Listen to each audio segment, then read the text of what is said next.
एक तरफ कांग्रेस के शहजादे राहुल गांधी थे, जो दावा कर रहे थे कि इस बार असम में बदलाव तय है। दूसरी तरफ हिमंत बिस्वा शर्मा। 9 अप्रैल 2026 को हुए मतदान में 85.96% वोटिंग दर्ज की गई। लेकिन यह चुनाव केवल आंकड़ों और सीटों की लड़ाई नहीं था। इसके पीछे छिपी थी 25 वर्षों की लंबी राजनीतिक यात्रा, हिंदू मुस्लिम राजनीति का खतरनाक खेल और सत्ता के लिए लड़ी जा रही ऐसी जंग जिसने पूरे राज्य को 2 हिस्सों में बांट दिया। रैलियों, आरोपों, रणनीतियों और भावनात्मक नारों के बीच एक ऐसा बड़ा स्कैंडल सामने आया जिसने पूरे चुनाव की दिशा ही बदल दी।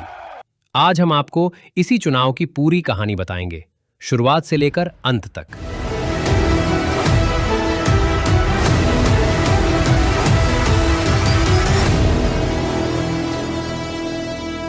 हिमंत बिस्वा शर्मा, अगर 2010 में किसी से यह नाम पूछा जाता तो जवाब मिलता, अरे वो तो कांग्रेसी है ना। और यह बात पूरी तरह सच भी थी।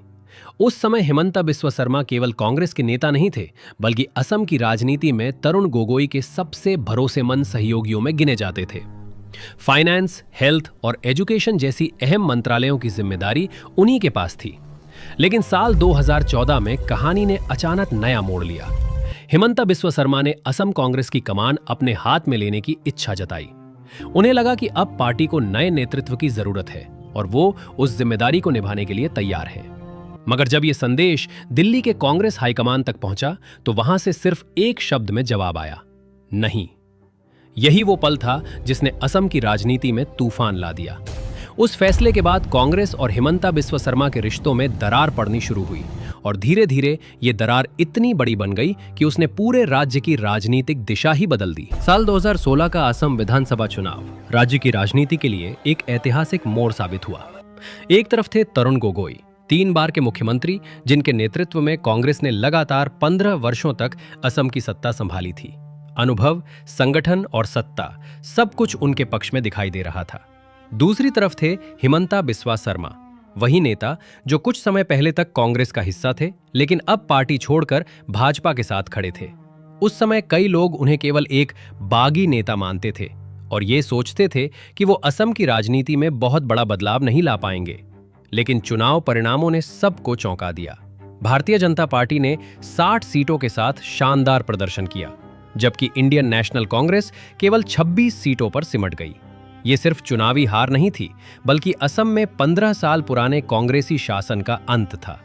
लेकिन जीत के बावजूद सबसे बड़ा सवाल था, मुख्यमंत्री कौन बनेगा? कई लोगों को उम्मीद थी कि हिमंत बिस्वा शर्मा को यह जिम्मेदारी मिलेगी, मगर पार्टी नेतृत्व ने सर्बानंद सोनोवाल को मुख्यमंत्री बनाने का फैसला किया। हिमंत बिस्वा शर्मा को सरकार में बेहद ताकतवर मंत्रालय और महत्वपूर्ण जिम्मेदारियां मिली, लेकिन वो सत्ता के केंद्र में होते हुए भी नंबर 2 की भूमिका में रहे। एक बार फिर उन्हें इंतजार करना पड़ा। एक बार फिर राजनीति ने उनसे सब्र का इम्तिहान लिया। साल 2021 आते आते असम की राजनीति पूरी तरह बदल चुकी थी। एक तरफ कांग्रेस थी, जो सत्ता में वापसी के लिए भावनात्मक दांव खेल रही थी। 2020 में तरुण गोगोई के निधन के बाद पार्टी ने उनके बेटे गौरव गोगोई को आगे बढ़ाया और जनता के सामने एक भावनात्मक नारा दिया, पिता की विरासत, असम का भविष्य। कांग्रेस को उम्मीद थी कि तरुण गोगोई की लोकप्रियता और उनकी विरासत जनता को फिर से पार्टी की ओर खींच लाएगी। लेकिन राजनीति केवल भावनाओं से नहीं चलती। जमीन पर जिस नेता की पकड़ सबसे मजबूत थी, वो थे हिमंत बिस्वा शर्मा। चुनाव परिणामों ने यह साफ कर दिया। भारतीय जनता पार्टी और उसके सहयोगियों ने 75 सीटों के साथ शानदार जीत दर्ज की। यह सिर्फ एक चुनावी जीत नहीं थी, बल्कि असम की राजनीति में शक्ति संतुलन के पूरी तरह बदल जाने का संकेत था। 10 मई 2021 को हिमंत बिस्वा शर्मा ने असम के 15वें मुख्यमंत्री के रूप में शपथ ली। यहीं से इस पूरी कहानी का सबसे तीखा और विवादित अध्याय शुरू होता है। असम लंबे समय से अवैध प्रवासन के मुद्दे से जूझता रहा है। खासकर बांग्लादेश से आए बांग्ला भाषी मुस्लिम प्रवासियों को लेकर राज्य में लगातार राजनीतिक और सामाजिक बहस होती रही। पिछले 1 दशक में असम की राजनीति की पुरानी सामाजिक और भाषाई दरारें धीरे धीरे एक नए राजनीतिक केंद्र में बदल गईं, हिंदू बनाम मुस्लिम की राजनीति। हिमंत बिस्वा शर्मा ने इसी मुद्दे को अपनी राजनीति का सबसे बड़ा केंद्र बनाया। उन्होंने अवैध कब्जों के खिलाफ बड़े पैमाने पर बेदखली अभियान चलाए और इसे जनसांख्यिकीय आक्रमण तथा लैंड जिहाद के खिलाफ लड़ाई बताया।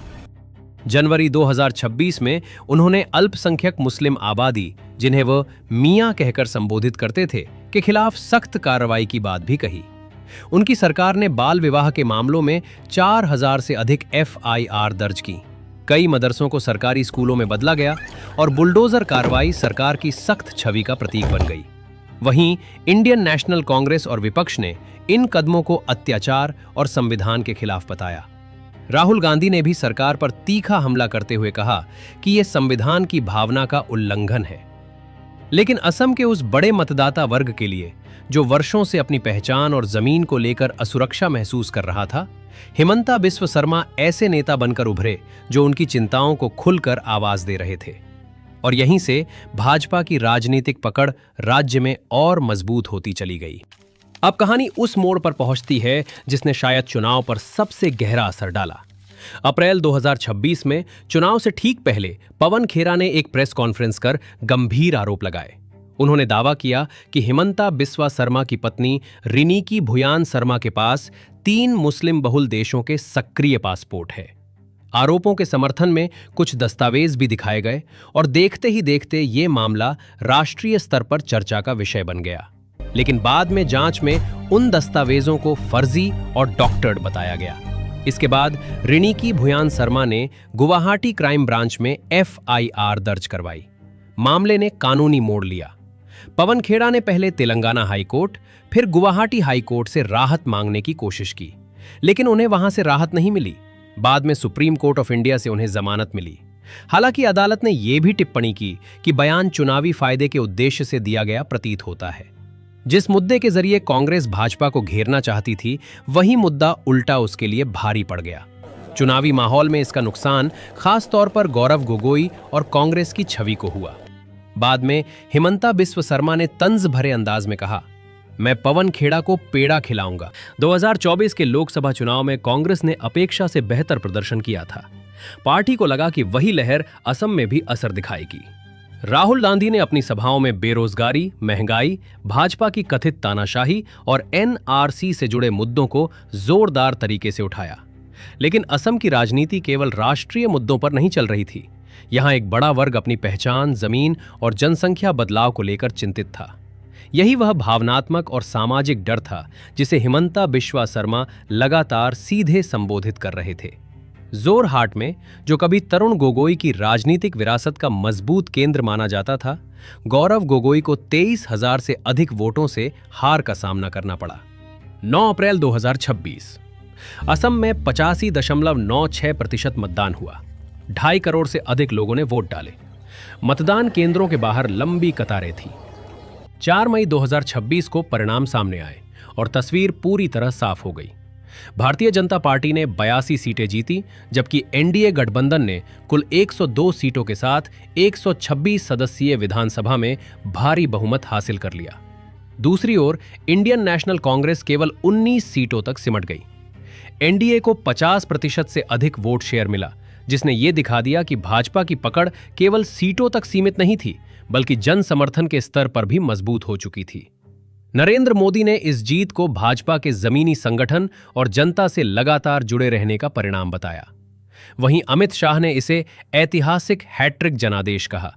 लेकिन इस चुनाव की सबसे प्रतीकात्मक जीत थी हिमंत बिस्वा शर्मा की। उन्होंने जलूकबारी सीट से 89,434 वोटों के बड़े अंतर से जीत दर्ज की। ये उनकी लगातार छठी जीत थी। ये हैट्रिक केवल भारतीय जनता पार्टी की चुनावी जीत नहीं है, ये उस नेता की कहानी है जिसने राजनीति में मिले एक नहीं को अपनी सबसे बड़ी ताकत बना लिया। हिमंत बिस्वा शर्मा ने एक असंतुष्ट कांग्रेसी नेता से लेकर असम के सबसे प्रभावशाली राजनीतिक चेहरे बनने तक का सफर तय किया। और 2026 की ये जीत उसी लंबे राजनीतिक संघर्ष, रणनीति और जमीनी पकड़ का परिणाम मानी जा रही है।